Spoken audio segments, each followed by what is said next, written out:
PF आकाउंटधारी EPFO देला खुशी खबर।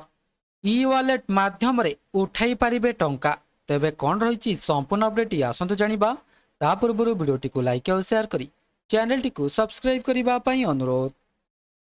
पीएफ आकाउंटधारी आसिला खुशी खबर। पीएफ टंका उठाइबा आहुरी होईगला सहज।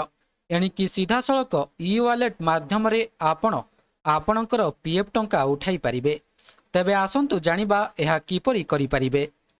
भारत रे कर्मचारी माने खूब शीघ्र ई वालेट माध्यम रे सीधा सड़क सेमानकर प्रोविडेंट फंड टंका पाई पारिबे। कारण कर्मचारी भविष्य निधि पांठी संगठन एही सुविधा आरंभ करने योजना करुछि। एहा सहित ईपीएफओ सदस्य माने एटीएम व्यवहार करी पीएफ टंका उठाइबार विकल्प मध्य पाइबे। एही पदक्षेप कर्मचारी मानक पई टंका उठाण को द्रुत एवं सहज करिबो। वर्तमान कर्मचारी मानकु सेमानकर पीएफ पांठी ऑनलाइन रे पाइबा पई ईपीएफओ पोर्टाल उपरे निर्भर करिबाकु पड़ुछि। स्थिर होइतिबा पांठी 7 रु 10 दिन मध्य रे लिंक होइतिबा बैंक अकाउंट को स्थानांतरित करा जाय।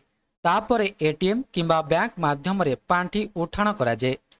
वर्तमान श्रम एवं नियुक्ति मंत्रालयर सचिव सुमिता दवारा घोषणा करिसंती जे ईपीएफओ एवं एसिक सदस्य माने खूब शीघ्र सेमानकर पीएफ क्लेम पई पांठी ग्रहण करिबा पई ई वालेट व्यवहार करि परिबे। एही पदक्षेप कर्मचारी मानक पई उठाण को द्रुत एवं सहज करिबा पई लक्ष्य रखा जाइछि, जहा द्वारा सेमाने ई वालेट रु सीधा सड़क सेमानकर पांठी को प्रवेश करि परिबे। सूचना अनुसार ईपीएफओ पीएफ विवरणी पई एटीएम रु सीधा सड़क उठाण को सक्षम करिबा को मध्य योजना करुछि। आसंता वर्षरु आवेदन केवल बैंक अकाउंट को पठा जिवो नाही। एही सेवागुड़ी को कार्यकारी करिबा एवं आवश्यक रणनीतिक योजना विकसित करिबा पई बैंक गुड़िक सहित आलोचना आरंभ होईछि। एही परिवर्तन गुड़िक परे पीएफ अकाउंटधारी माने सेमानक पांठी को सहजरे प्रवेश करि परिबे। एहा सहित ई वालेट पीएफ दाबी पई प्रकृत समय प्रवेश प्रदान करिबो।